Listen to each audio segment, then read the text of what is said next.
In this year-long adventure, looking back to the year 2000 and what was going on in our hobby via Carcraft magazine.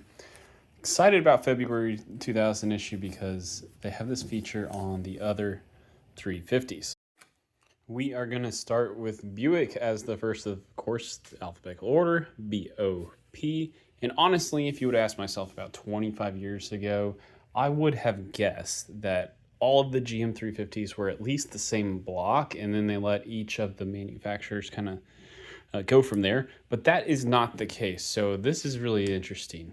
I think we're going to start all of these off by comparing the bore and stroke to the Chevy 350. So the comparison here, when you see Chevy up top versus Buick.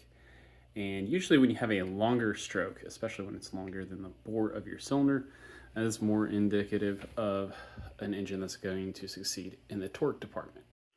Back to the story itself. Okay, some of the highlights. They claim this is the lightest of the three at 450 pounds. They talk about how the valve train is kind of a limitation on these motors, especially the higher lift you go. The stock heads, basically all the way through its history, are kind of more or less the same, but good candidates for porting. A lot of material there to be removed. Intake manifolds, you may have to, I haven't back checked this to 2025, but you may have to stick with some specialized manufacturers to find a high flow intake manifold. And then the higher horsepower you go, the limitations of Buick's, the Buick 350, is its oiling system. So those are kind of the high points.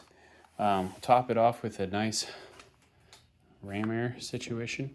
And you got a really streetable, torquey small block.